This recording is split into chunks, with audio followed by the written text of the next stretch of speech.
Donc voilà, je vais vous présenter Pascal qui va présenter la conférence de cet après-midi. Donc je vais le laisser se présenter un peu plus en détail et on va pouvoir intervenir de la conférence. Et si vous avez des réactions à avoir au moment de cette conférence, il ne faut pas hésiter. On va volontairement aborder des sujets qui sont normalement obligés de vous faire réagir. Ou sinon, c'est que vous dormez déjà. Donc on verra. Même en cours de conf. Hein. Ouais. Est-ce que tout le monde nous entend bien, même au fond?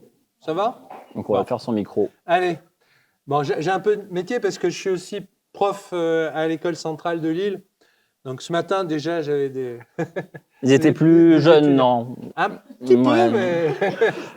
Et puis par ailleurs, vous avez peut-être vu la petite borne avec une gentille jeune femme qui répond tant bien que mal à vos questions. Donc ça, c'est une petite start-up qui s'appelle Brain Analytics Technologies. J'ai cofondé ça avec d'autres. Il fait sa pub, faut l'excuser. Voilà, ouais, bah oui, quand même.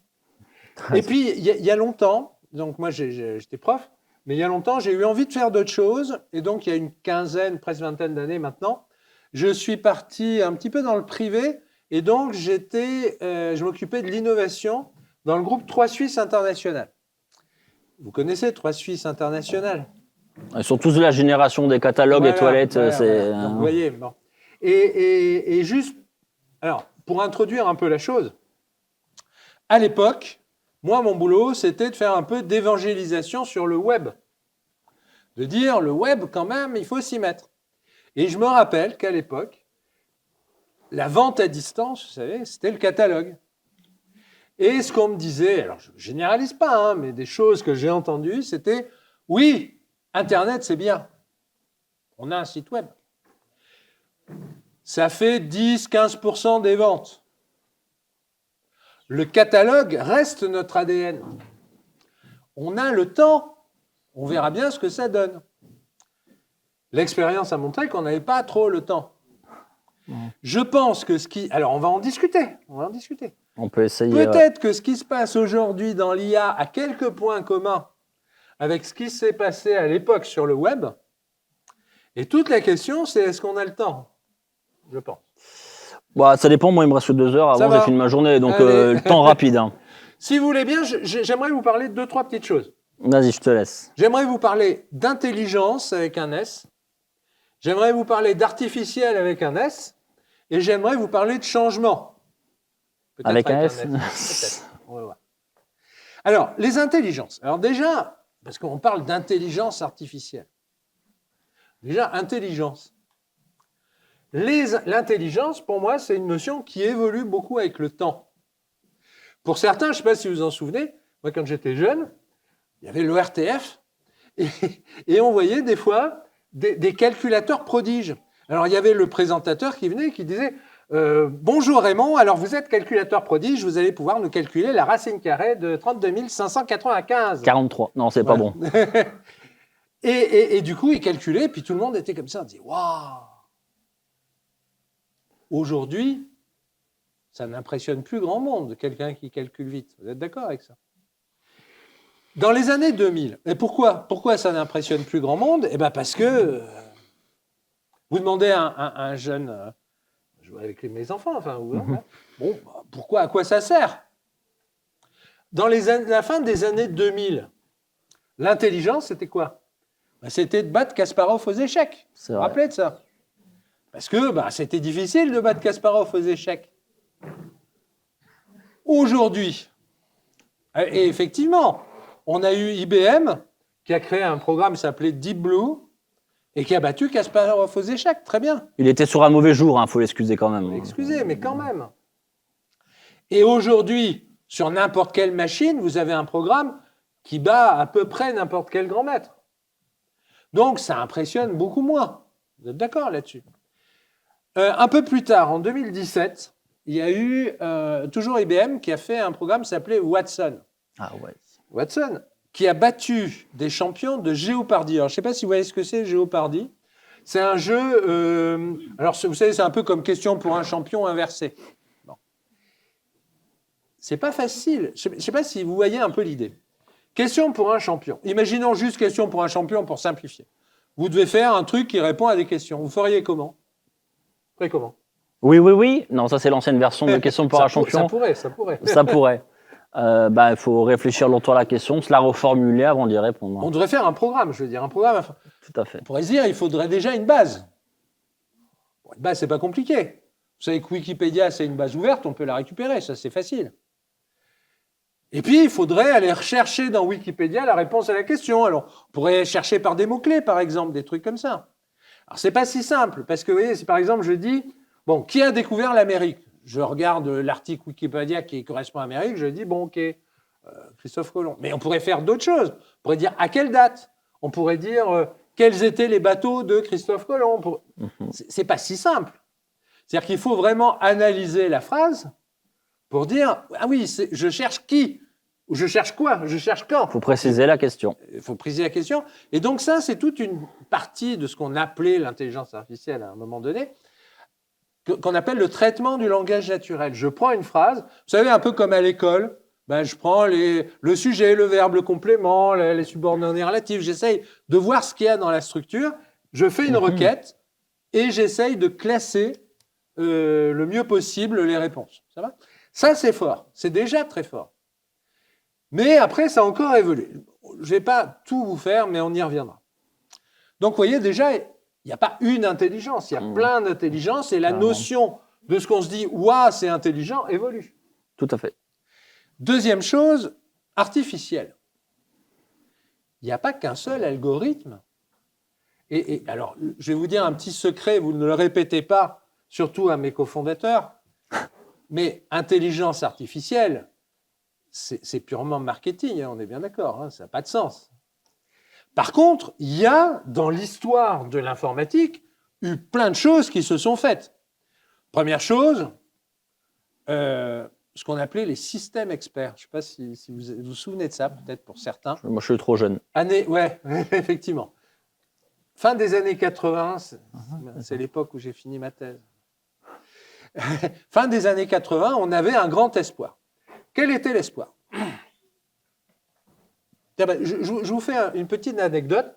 Il y a quelques années, vous vous rappelez, on avait eu une petite maladie qui nous a un petit peu embêtés. Et moi, à ce moment-là, j'avais mal à la gorge. J'étais très embêté. Je vais voir mon médecin. Je lui dis, j'ai mal à la gorge. Et le médecin, il me dit, bon, est-ce que vous avez une forte fièvre? Je lui dis, pas particulièrement. Est-ce que vous avez perdu le goût et l'odorat? Non. Vous inquiétez pas. Je pense que ce n'est pas le Covid. Je me dis, je vais faire fortune, je vais faire une petite application As-tu le Covid? Je vais poser les deux. Alors, je vais interviewer mon médecin, je vais lui dire, allez, dis-moi, alors peut-être là, tu as été vite, mais dis-moi 10-15 règles. Je pose les questions au gars, je lui réponds à la fin, c'est bon, tu n'as pas le Covid. Ou peut-être, tu as peut-être le Covid. Ça va? Tu vois l'idée? Donc l'idée, je vais interroger un expert, je vais en tirer des règles, du genre, si forte fièvre et perte du goût et de l'odorat, alors Covid à 95%, je vais faire des règles et je vais pouvoir remplacer mon expert. Et donc à l'époque, on s'est dit, très bien, on va aller dans les usines, les gens qui s'occupent de la maintenance des machines, comme on n'a jamais assez de personnes qui sont compétentes là-dessus, on va les interviewer, on va faire des règles et on va faire des programmes qui diagnostiquent. Super. On va prendre les médecins, on va les interviewer. On va prendre plein de gens, des services clients. On va les interviewer, on va leur poser des questions et puis on va y arriver. Ça n'a pas marché. Ça n'a pas marché. Alors pour plusieurs raisons.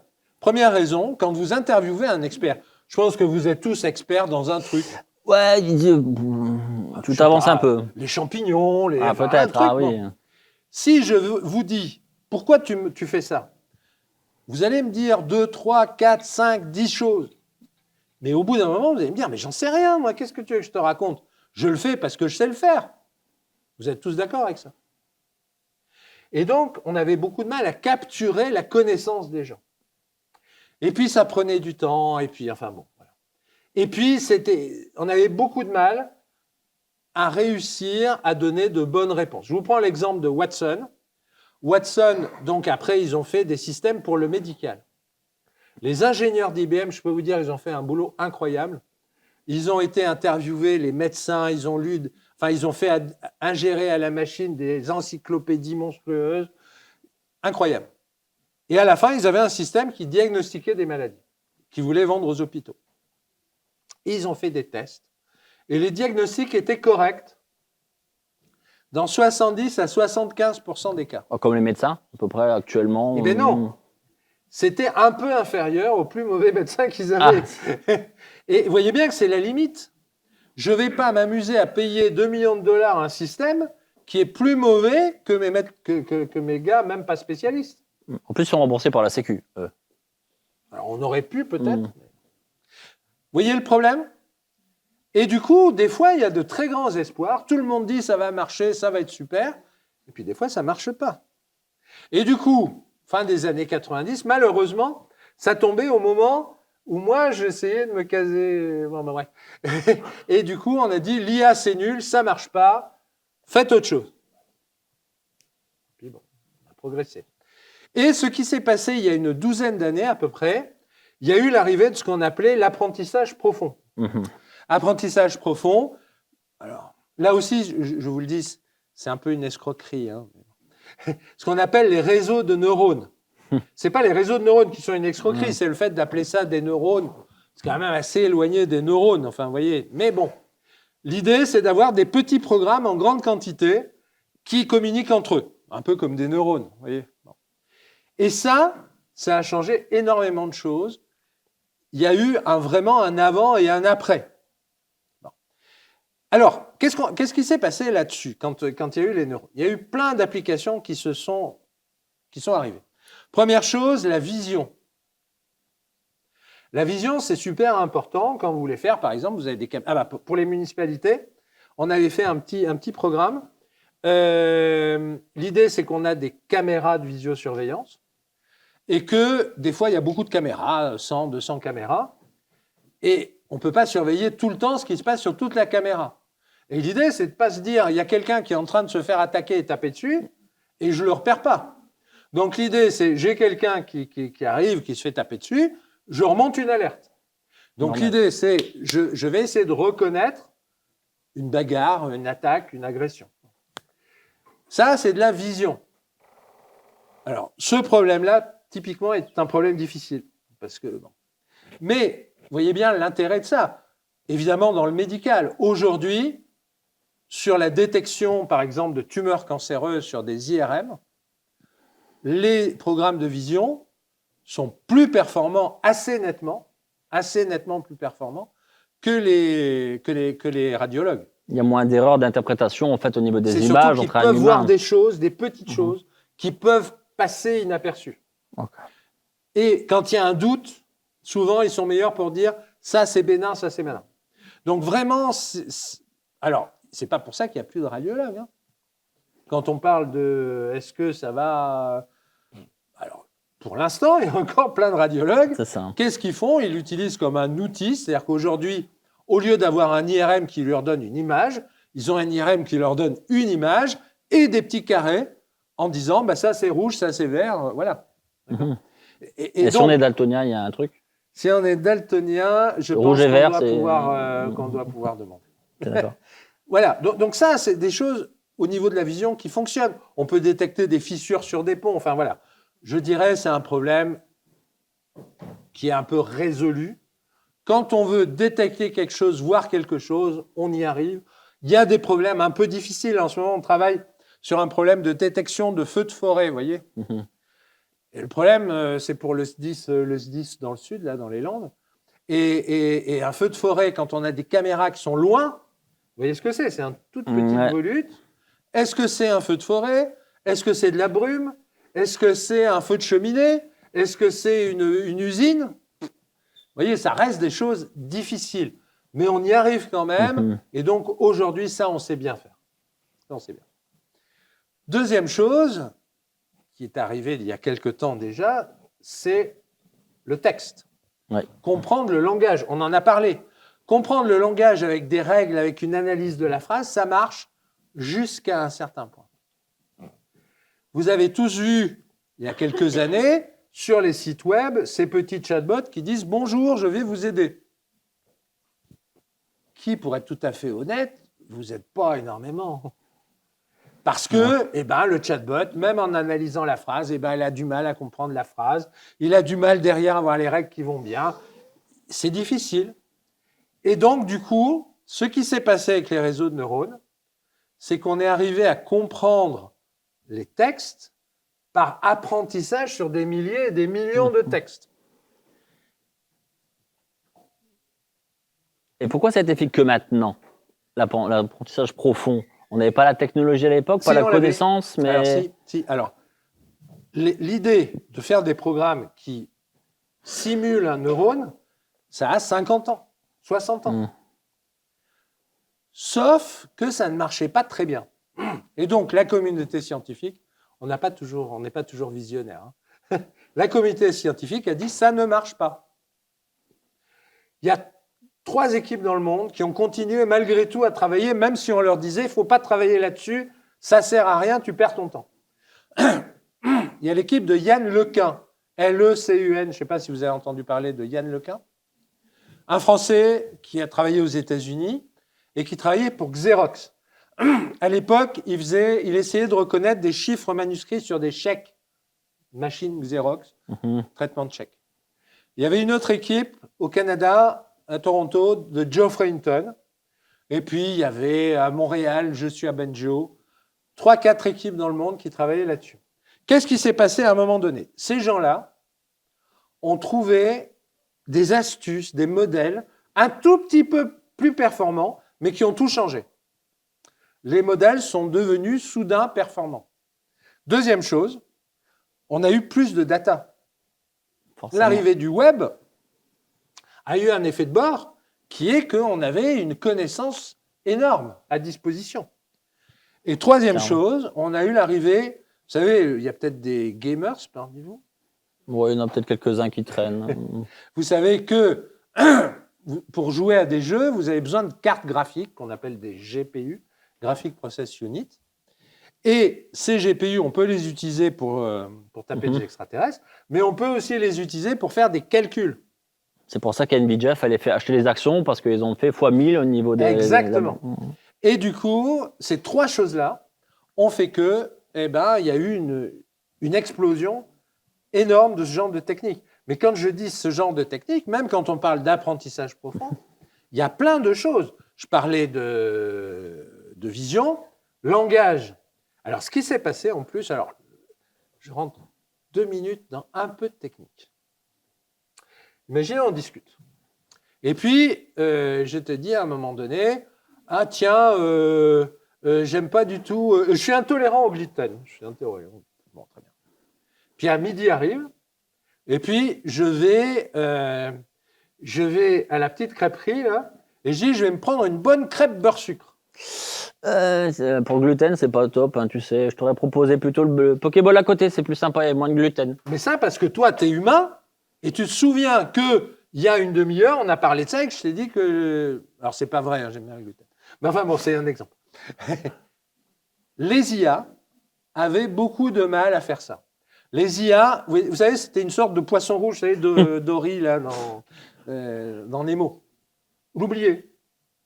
Et donc, si on lui disait quelque chose, même une info importante, plus la conversation se poursuivait, et plus elle oubliait cet élément. Ce qui fait que c'était assez facile de griller les IA. Il suffisait de leur parler d'un truc dont on leur avait parlé juste avant, dire « Ah non, je sais pas », puis voilà. D'accord ?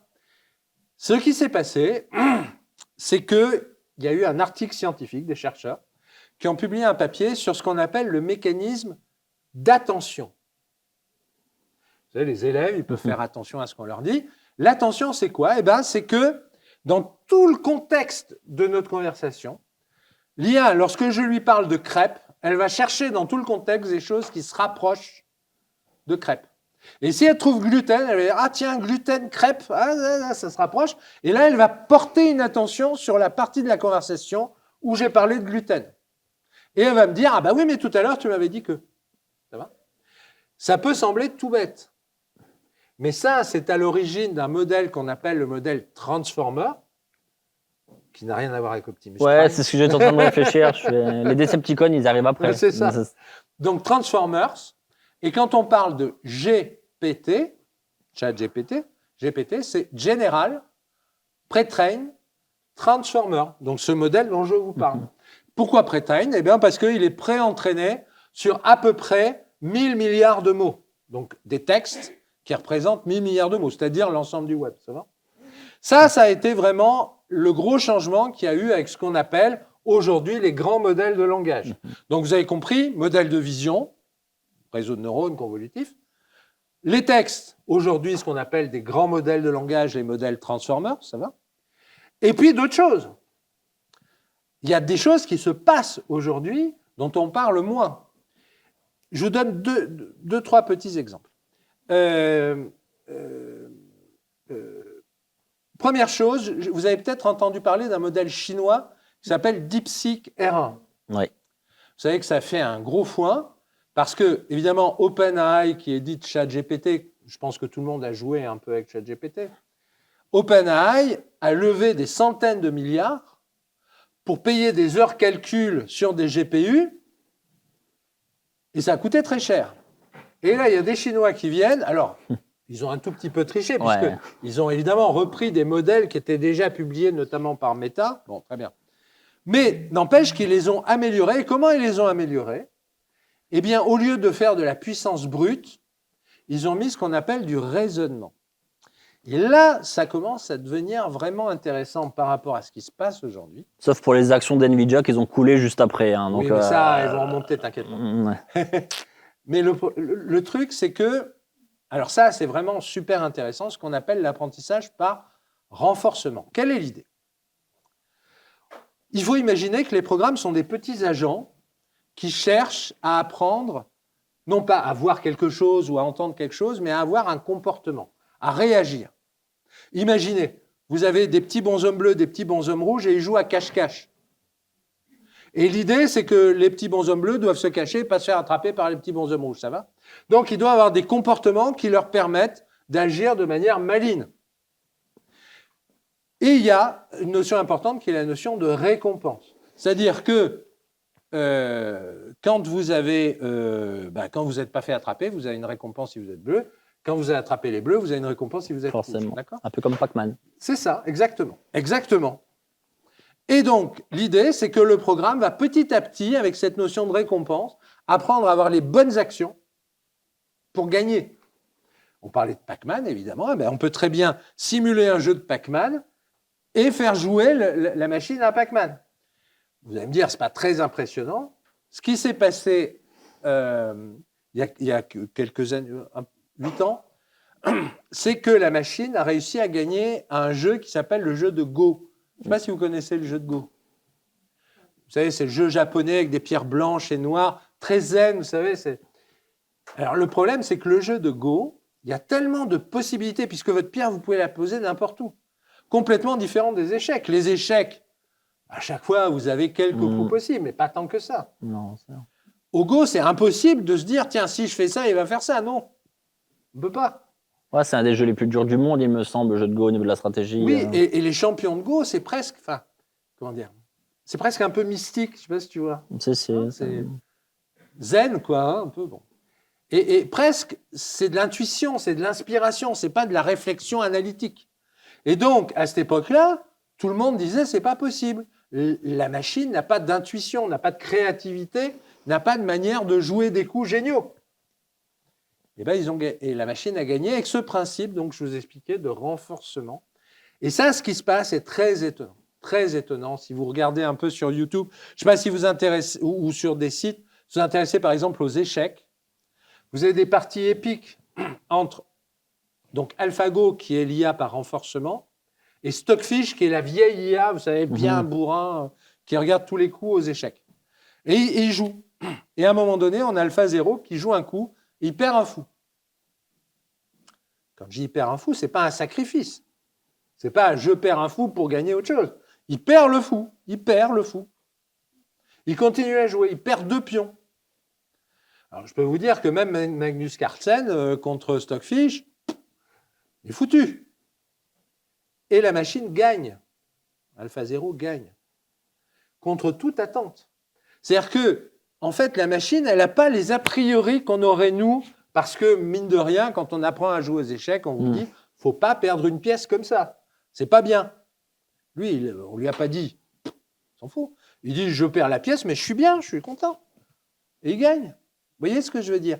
C'est-à-dire que d'une manière assez étonnante, on dit souvent, les IA, ce sont des machines programmées qui suivent un truc. Non. Sur ces nouvelles approches, donc de renforcement, et c'est là-dessus que sont basées les nouvelles IA de type DeepSeek R1, ChatGPT O1, etc. Eh bien, il apprend à plus qu'à raisonner, c'est presque à avoir des intuitions. Et parfois des intuitions un peu géniales. Enfin, c'est très étonnant. Ça marche pour les chiffres du loto? Alors ça, c'est une bonne question. C'est de l'intuition, ça se trouve, à force de générer une série... C'est plus de la foi que de l'intuition. Là, on sort de... Non, je dis ça parce que c'est soir, donc je pourrais encore jouer si je fais passer mes numéros. Je ne sais pas si vous avez vu passer cette news, comme quoi des étudiants italiens auraient gagné au loto en utilisant ChatGPT. Alors, on peut avoir une certaine foi, hein, mais honnêtement, un process aléatoire, c'est aléatoire. Hein. Bon, bref, enfin, ça, c'est un autre problème. Donc, mais c'est important en même temps, cette petite blague sur le loto, c'est que les IA modernes sont étonnantes. Elles ont parfois des intuitions qu'on ne comprend pas. Enfin, on se dit, c'est du génie à un moment donné. Ce coup qu'elles jouent là, c'est incroyable. Mais pour autant, c'est pas Dieu. Enfin, vous voyez, ça, en plus, on l'a vu récemment, hein, grâce à des IA comme ça, renforcement, on voit bien qu'ils arrivent à découvrir des choses qu'on n'aurait pas découvert sur la civilisation, des bâtiments qui étaient enterrés, qu'on se dit, là, il y a droit à un truc, en fait. Et sont en capacité de dire, là, il y a un truc, en fait. Vu comment la géographie est du bâtiment, il y a forcément quelque chose à aller voir. Et quand on regarde, forcément, on découvre qu'il y avait bien quelque chose derrière. On n'aurait pas eu l'occasion de le faire naturellement. Et certains disent, quand ils voient ce genre d'IA, hein, puisqu'on utilise le terme marketing, ce genre d'IA joue aux échecs, il y en a qui disent, c'est un peu comme si on expliquait à un extraterrestre les règles du jeu et qu'il commence à jouer. Et ces trucs-là n'utilisent aucune connaissance humaine. Ils jouent contre eux-mêmes. Et au bout d'un moment... Et alors, nous, en recherche, là, on travaille là-dessus pour essayer d'optimiser la consommation d'énergie pour des bâtiments. L'idée, c'est qu'on a des historiques de capteurs. Et l'idée, c'est de se dire, au lieu de faire un thermostat qui fait une règle quand même un petit peu brutale, en disant, si je suis au-delà d'une certaine température, je coupe. Bon. Peut-être se dire, tiens, je vis cette température de confort, j'ai des infos peut-être sur la présence, sur plein de choses, et je vais essayer d'atteindre ça en jouant un peu comme on jouait aux échecs ou au Go. Donc voilà, et d'ailleurs ça rejoint un peu l'idée des IoT aussi. Hein. On voit bien que tout ça se rejoint. Hein, bien sûr. C'est des familles en fait qui se complètent. Hein. Il n'y a pas d'IA sans data. Donc forcément la data vient de quelque chose. Donc c'est un cercle en fait qui se construit. Et demain potentiellement il y a quelque chose qui sera au-dessus de l'IA qui va globaliser un peu tout le système. Et quand on parlait de contrôle de l'énergie, par exemple, je pense qu'on peut faire plein de choses là-dessus. Il y a un très gros truc qui est en train d'arriver, dont on parle très peu dans le grand public aujourd'hui, qui sont ce qu'on appelle les jumeaux numériques. On parlait de NVIDIA tout à l'heure. Ouais. Aujourd'hui, NVIDIA, il gagne de l'argent avec les grands modèles de langage. En vérité, ce qui intéresse le patron de NVIDIA, ce n'est pas les grands modèles de langage, c'est les jumeaux numériques. C'est-à-dire reproduire le monde physique en numérique. Ils ont fait une expérimentation super intéressante. Vous pourrez aller voir sur Internet si vous voulez. C'est en lien avec Siemens. Et l'idée, c'est qu'on a des éoliennes qui sont implantées. Et vous savez que le problème, quand on implante des éoliennes, c'est qu'évidemment, elles ont des interactions les unes avec les autres. Et il faut les implanter un peu intelligemment pour pas que la première fasse une trace et que l'autre derrière, elle n'arrive plus du tout à tourner. Et du coup, il faut simuler les traces des éoliennes pour se dire, est-ce que je peux avoir un problème dans telle ou telle configuration? Et ça, c'est hyper compliqué. Quand on fait ça avec des méthodes physiques, vous savez ce qu'on appelle la mécanique des fluides, c'est très, très long, très, très laborieux. Bon, il faut des heures de calcul, très compliqué. Et donc, il y a un réseau de neurones qui a appris le comportement des éoliennes et qui arrive à le faire en quasi temps réel. Je vous invite à regarder aussi sur Internet quelque chose qui s'appelle GraphCast. GraphCast, publié par DeepMind ou Google, DeepMind. Open source, vous pouvez le télécharger et l'exécuter si vous voulez. Et GraphCast vous permet de faire une prédiction à 15 jours de la météo au niveau mondial. Vous avez 1 million de points et vous pouvez prédire 1 million de points. Ce qui est impressionnant, c'est que GraphCast fait sa prédiction à 15 jours en moins d'1 minute sur une machine pas si grosse que ça. Ça, c'est extrêmement impressionnant parce que vous voyez bien que pendant des dizaines d'années, la météo, c'était des énormes serveurs, des ingénieurs de Météo France en veux-tu, en voilà, des modèles de climat hyper compliqués. Là, les gars, qu'est-ce qu'ils ont fait? Ils ont pris l'historique sur je ne sais pas combien de dizaines d'années, ils ont appris, ils ont dit le temps, ça doit être ça dans 15 jours. C'est, là, je pense, aussi très impressionnant. Il y a NVIDIA qui travaille aussi là-dessus pour créer des modèles sur la Terre, notamment pour prédire des catastrophes. Vous voyez bien l'idée quand on a un ouragan. Aujourd'hui, on sait prédire avec une maille de quelques 15 km, 20 km. Eux, ils visent 2 km ou 1 km. Vous voyez que ça change tout. Savoir ce qui va se passer avec un ouragan à 1 km près, c'est important. Et ça arrive. Enfin, c'est des choses qui se font. Et vous voyez bien que ça, c'est vrai pour la météo, mais ça peut être vrai sur plein de choses. Prédiction de la physique, je vous dis, chauffage des bâtiments. Enfin voilà, on va peut-être... Donc ça, on en parle très peu, mais c'est vraiment très intéressant. Avec toute cette évolution comme ça, qui permet de faciliter certaines actions, t'as pas peur justement qu'il y a certains métiers qui disparaissent totalement? Parce que par exemple, pour la météo, si l'ordinateur va plus vite qu'eux, ils ont plus beaucoup d'intérêt. Hein. Surtout quand on entend dire qu'il fait beau demain et qu'il pleut, on va se dire je préfère écouter l'ordinateur. Oui. Je vais répondre à ta question. Si je suis inquiet, oui. je t'en parle. Je veux juste terminer une dernière petite chose sur ces changements, sur ces intelligences avec un S. Je ne sais pas si vous avez suivi l'actualité des prix Nobel. Est-ce que vous savez qui a eu le prix Nobel de physique et le prix Nobel de chimie l'année dernière? Le prix Nobel de physique est Geoffrey Hinton, le créateur des réseaux de neurones, qui n'est en aucune manière un physicien. Tout le monde a été un peu surpris, mais bon, très bien. Il voulait lui donner un prix Nobel. Deuxième prix Nobel, chimie. DeepMind, donc Demis Hassabis. Demis Hassabis n'est pas un physicien, c'est même pas un scientifique au sens propre du terme, c'est le patron de DeepMind, la start-up de Google qui fait de l'IA, dont je vous ai parlé à plusieurs reprises, et qui a fait un truc qui s'appelle AlphaFold. Est-ce que vous avez entendu parler d'AlphaFold? Non. AlphaFold. Problème vieux de 30 ou 40 ans. Vous avez une protéine, vous savez, une protéine. Vous voyez des fois des images de protéines avec des petites hélices dans tous les coins. Une protéine, elle a une forme dans l'espace. Et on se dit, si je connais le code génétique de ma protéine, je devrais pouvoir en déduire la tête qu'elle a. Eh bien, non. Personne n'était arrivé à prédire la tête d'une protéine en connaissant son code. AlphaFold, donc toujours des réseaux de neurones profonds, a réussi à faire ça d'une manière vraiment très précise. Ils ont identifié toutes les protéines existantes, ils les ont ouvertes open source. D'ailleurs, c'est un mot quand même assez répandu dans le milieu. Souvent, les résultats sont publics, vous pouvez les télécharger, vous en servir, vous amuser avec. Mais plus que ça, dernier modèle, ils arrivent à prédire les interactions possibles de la protéine avec d'autres trucs. Je ne sais pas si vous imaginez les potentialités. Imaginons que je me dise, tiens, je veux une enzyme qui dissout le pétrole. OK. Projection, prédiction, est-ce que ça pourrait marcher? Mais peut-être même plus. Je pourrais peut-être chercher quel genre de protéine pourrait dissoudre le pétrole. Ah ben elle n'existe pas, mais peut-être que je peux la créer. Forcément. Vous voyez bien ce qui est en train de se passer.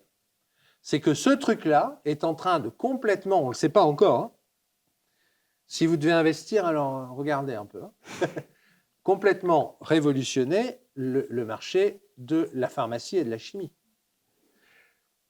OpenAI, vous savez qu'il y a deux boîtes qui se tirent un petit peu la concurrence. Il y a DeepMind, Google et OpenAI. Enfin, vous savez, OpenAI, ChatGPT. Et ces deux boîtes, elles sont toujours un peu en concurrence. OpenAI, ce qui amuse Sam Altman, le gars d'OpenAI, c'est pas ChatGPT. Ce qui l'amuse, c'est les médicaments qui pourraient prolonger la vie. Vous savez, hein, toute cette mouvance californienne de transhumanisme, un peu, en fait, trucs comme ça. Et ils veulent trouver des médicaments qui permettent de vivre 10 ans plus vieux. Et ils ont utilisé ce genre de technique pour commencer à développer des molécules comme ça.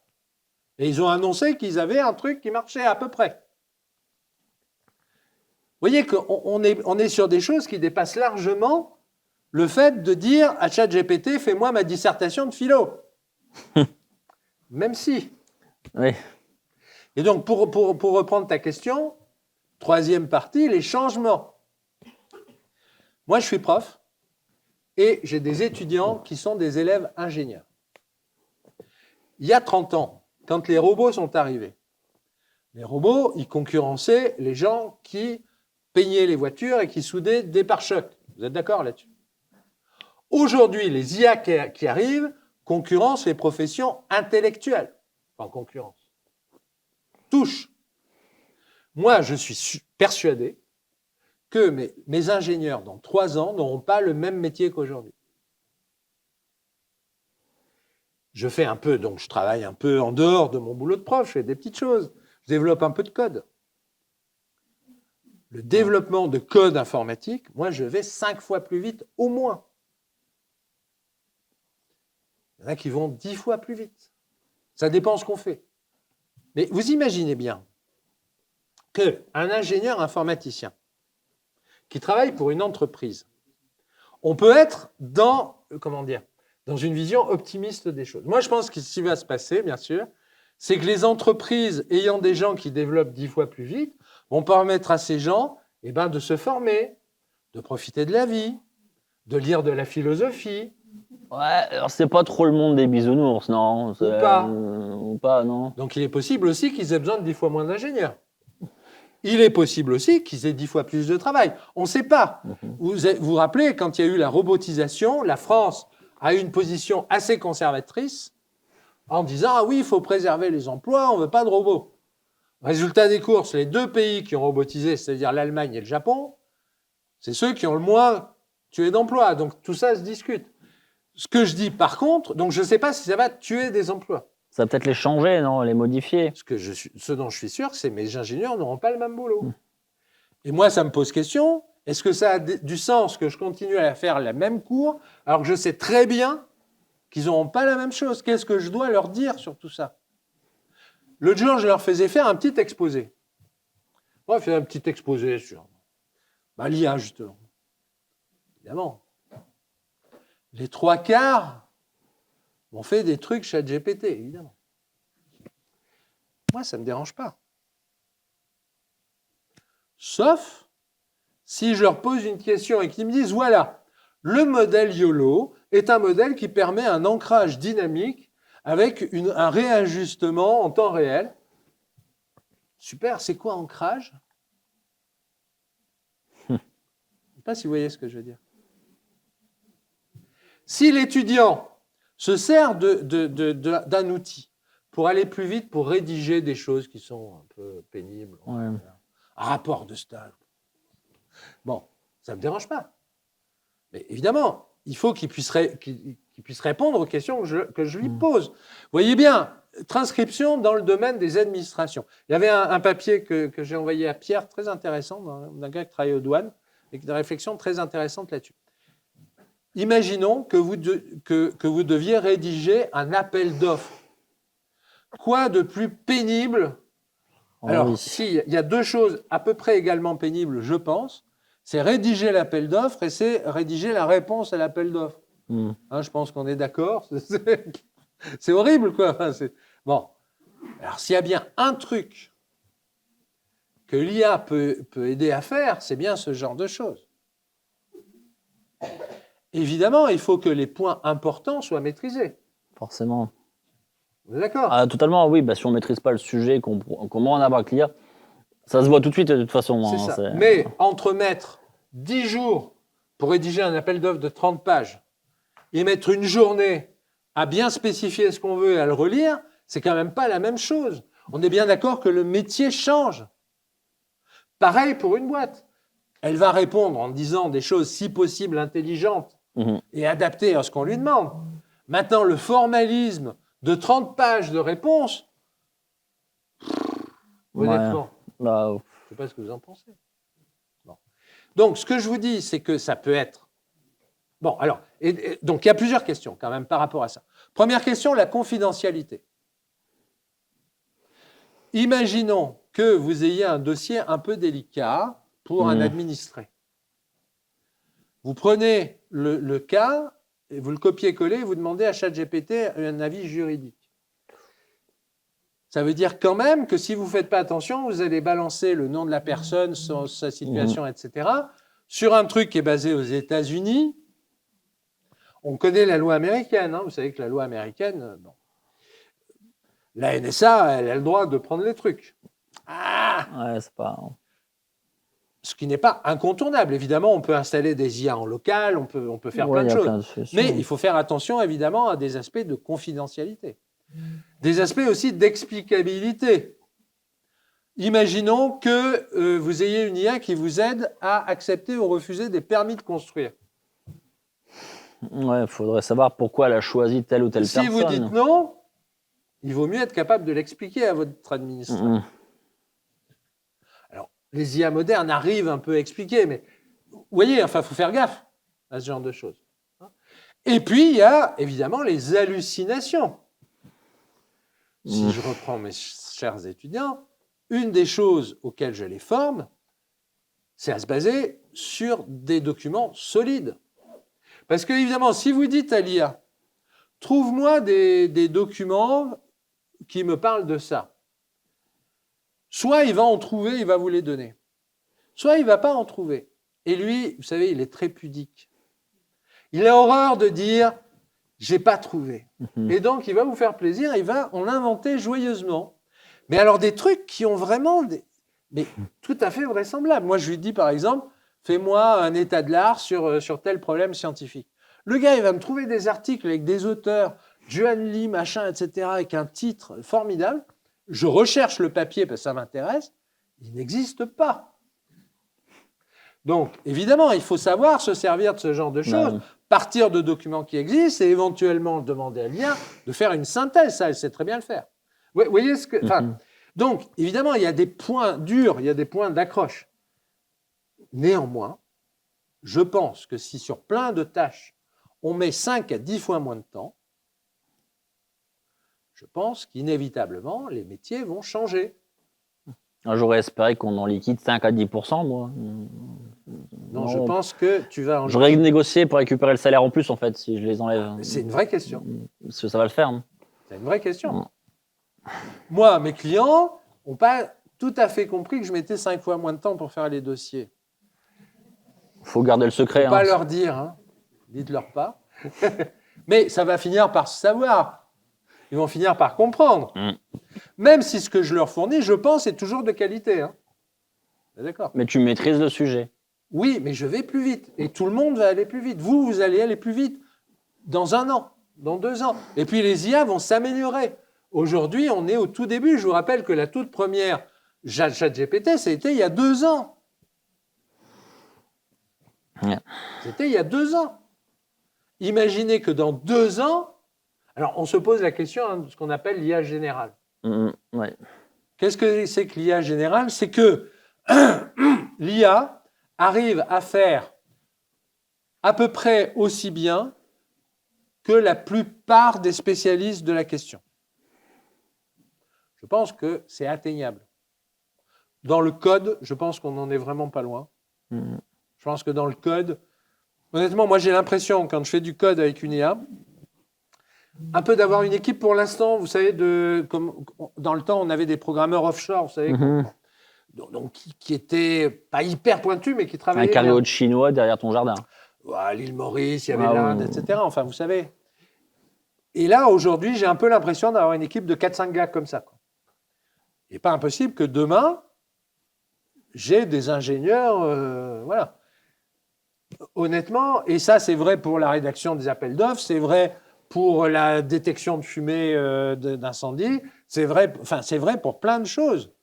Je pense que pour plein de choses, l'IA va faire aussi bien, sinon mieux, sinon beaucoup mieux, qu'une personne qui a l'habitude de le faire. Ouais, je suis d'accord. En fait, ça donne le vertige. En fait, je trouve quand même pas mal de cette évolution de la technologie au niveau de l'IA. Et surtout, on n'est pas en capacité aujourd'hui de dire vraiment à quoi elle va ressembler dans 2 ans. On estime, on perçoit en fait une évolution, mais globalement, moi, à part contacter Sarah Connors pour empêcher Terminator de débarquer demain, je suis pas loin parce que c'est peut-être des problèmes que demain il pourrait y avoir sur certains sujets qui sont pas, en tout cas, maîtrisés, qu'on perd la maîtrise, la connaissance du sujet. Oui, c'est ce que je disais avec mes étudiants qui finissent par raconter un peu n'importe quoi parce que c'est facile.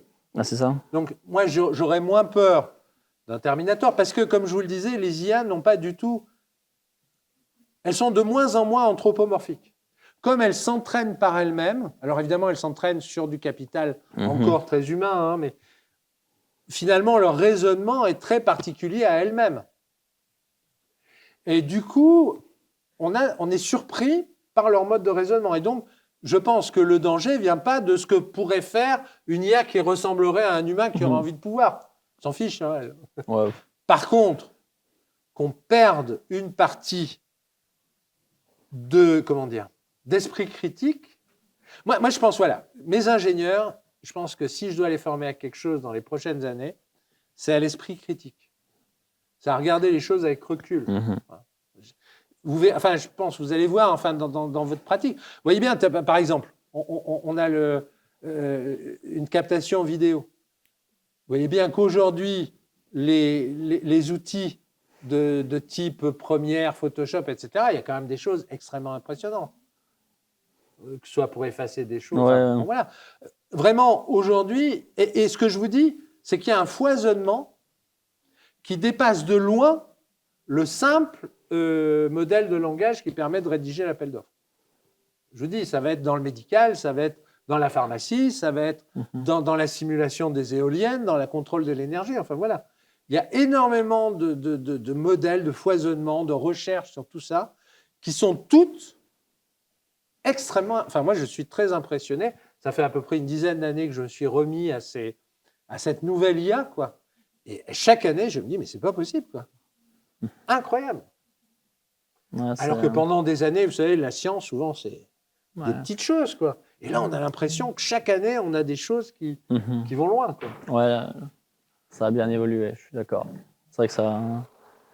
Est-ce que ça vous fait peur? Oui? Qui se dit, ça va être formidable?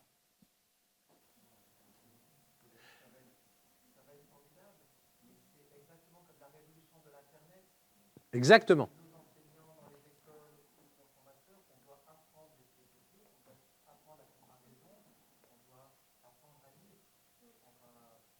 Et apprendre aux jeunes aussi à... Pas qu'aux jeunes. C'est vrai.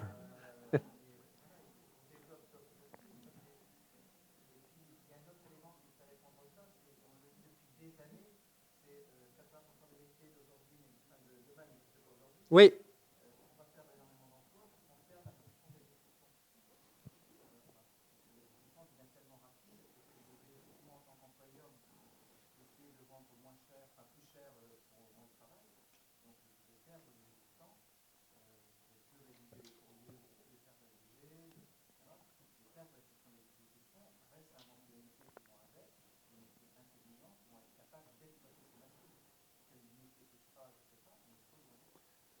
Tout à fait. Typiquement, je vois bien avec un client, on parlait de programmation. La difficulté aujourd'hui, c'est de bien comprendre ce que veut le client. Et souvent, vous êtes d'accord, le client lui-même, il ne sait pas très bien ce qu'il veut. Ah non. Et du coup, ça, c'est un métier. De dire, est-ce que c'est bien ça que tu veux? L'avantage de développer vite, c'est qu'on pourra très vite lui montrer un truc en lui disant, c'est bien ce que j'ai compris que tu voulais. Et le gars, il va peut-être dire, non, c'est n'importe quoi, tu n'as pas du tout compris ce que je voulais dire. Et là, effectivement, ces métiers où on va essayer de rentrer, je dirais, un peu en empathie avec la personne, comprendre ce qu'elle veut, comprendre son problème. Ça peut être vrai aussi avec des administrés, enfin, sur plein de choses. On aura peut-être plus de temps pour savoir, mais c'est quoi votre problème à vous? Je ne sais pas ce que vous en pensez. Enfin voilà, mais en tout cas, ce qui est sûr, c'est qu'on ne passera pas le même temps aux mêmes choses. Ça, c'est sûr. Plus de temps pour profiter de la vie, c'est bien. Ça, peut-être. Ouais, on verra, c'est sûr. Est-ce qu'il reste des questions à poser? On a déjà débordé un peu. Je suis sur le désolé, j'ai timing. beaucoup parlé, mais oui. Oui.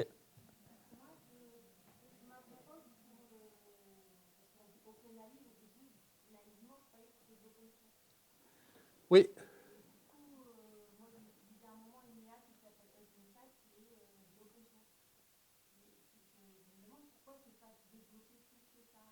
Alors, oui, il y a énormément de modèles très similaires à ChatGPT qui sont open source. La problématique qu'on a par rapport à ces modèles, c'est qu'il y a une nouveauté, c'est que l'exécution du modèle est coûteuse. C'est-à-dire que pour exécuter un grand modèle, il faut des machines avec beaucoup de mémoire et beaucoup de mémoire rapide. Donc, même si le modèle est gratuit ou open source, l'exécuter est cher. Et donc, ça ne change pas forcément. Vous voyez, alors, heureusement, il y a aujourd'hui des petits modèles qui permettent quand même de faire des choses intéressantes, mais des très gros modèles comme ceux de ChatGPT, qu'ils soient ouverts ou pas, ne fait pas une grosse différence, parce que pour l'exécuter, il faut des machines qui coûtent à peu près, allez, on va dire $1 la minute. Et quand je vous dis ça, vous comprenez tout de suite que OpenAI, aujourd'hui, quand ils vous vendent du ChatGPT, soit gratuit, soit aller à $20 par mois en abonnement un peu pro, ils perdent de l'argent d'une manière colossale. Moi, je sais que je m'en sers pas mal. J'ai pris l'abonnement à 20 €. Je sais qu'ils perdent de l'argent parce que je passe beaucoup plus que 20 minutes.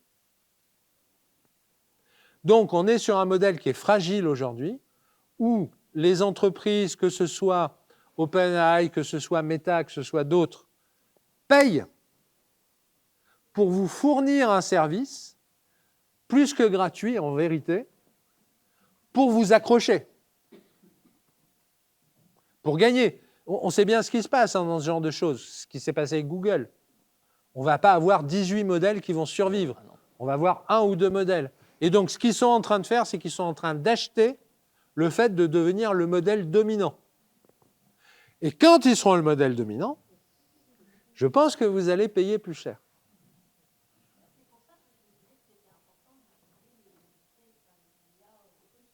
Oui, mais c'est vrai, mais ça coûte cher quand même, ne serait-ce que de l'exécuter. Même si le modèle lui-même est ouvert, gratuit, je prends le modèle. Par exemple, sur Hugging Face. Je le télécharge. Ça, je le fais souvent avec mes... On le fait, on l'exécute en local. Le problème, c'est que même sur une très bonne machine, vous pourrez exécuter qu'un petit modèle qui aura des performances bien moins fortes. Si vous voulez les mêmes performances que ChatGPT, eh ben, il faut payer un serveur. Et le serveur, ce qui coûte cher, ce n'est pas le modèle, c'est le serveur.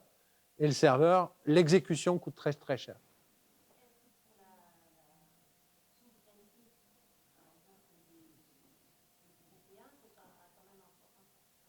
Oui, oui, tout à fait. Donc, typiquement, Meta, vous connaissez Meta, hein, c'est Facebook, quoi, Meta, publie tous ces modèles en open source. Vous pouvez les installer sur votre machine ou sur un serveur. Et donc, si on veut une souveraineté, par exemple, au niveau, on va dire, de l'ensemble des municipalités de la région, on peut très bien dire, on va créer un serveur commun, on va installer un modèle, un bon modèle dessus, et on va permettre aux gens d'y accéder. En garantissant ce qu'on disait tout à l'heure, les problématiques de confidentialité, etc. Donc tout ça est tout à fait possible, mais il faut investir. Ce n'est pas gratuit. Même une fois que vous avez acheté le serveur, il faut l'énergie, il faut le faire tourner. Hein, donc c'est toujours pas gratuit. Enfin, vous voyez, donc tout a un coût.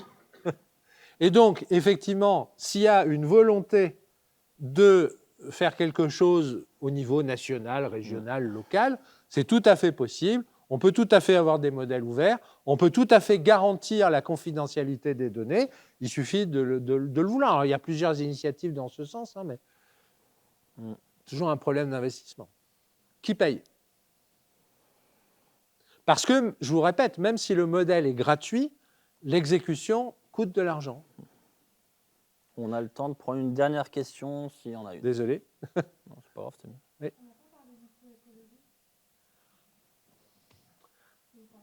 Oui. Oui, ça bouffe de l'énergie. Ça bouffe beaucoup d'énergie. Comment? Et oui, oui, oui, des terres aussi, oui, oui, oui, oui. Alors maintenant, bien sûr.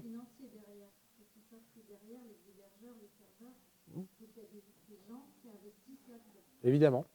Alors, vous savez que dans la région, on a quand même de beaux serveurs, par exemple avec OVH, qui est à Roubaix, qui d'ailleurs fait ce qu'il peut pour avoir une démarche de récupération de la chaleur, de choses comme ça, hein, et puis d'être le plus efficient possible. Maintenant, oui, ça consomme de l'énergie, oui, ça a un coût énergétique qui est loin d'être négligeable et qui est bien au-delà de ce qu'on pourrait imaginer quand on voit les services gratuits qui sont fournis. Je vous dis, les services gratuits ne sont évidemment pas gratuits du tout. Est-ce qu'on ne pourrait pas développer, comme quand on achète une voiture, quand on vend un appartement, une classification énergétique, quand on va sur tous ces réseaux, quand on fait des recherches, même pour s'amuser en famille, est-ce qu'on ne vous dirait pas, ça va représenter tant au niveau carbone? Alors, je ne sais pas si OpenAI a envie de le faire. Si on en fait une européenne, il faudra que l'européenne soit aussi performante, sinon plus, que les américaines ou les chinoises. Et pour l'instant, ça n'est pas le cas. Il y a Mistral qui est pas mauvais, mais... Et en tout cas, on n'a pas d'opérateur commercial qui a les reins pour investir à perte pour vous fournir des services sur lesquels il perd de l'argent. Je vous répète, c'est une escroquerie. Le fait que vous puissiez aujourd'hui vous servir d'IA générative comme ChatGPT, c'est une illusion. Si vous deviez payer ce que ça coûte, vous payeriez, je vous dis, 1 euro pour 1 ou 2 minutes. Mais ça va peut-être changer. Hein. L'espoir, c'est que demain, on ait des IA qui soient un peu plus frugales. On l'a vu avec l'IA chinoise qui était beaucoup plus économique. Mais bon. Ouais, voilà. Merci beaucoup pour ton intervention. Donc, la conférence sera redisponible également sur Internet après l'événement. Et là, je vous invite également donc, à aller découvrir les autres ateliers sur le site pour revenir à la conférence à, je ne sais plus trop quelle heure, 15h15, je crois.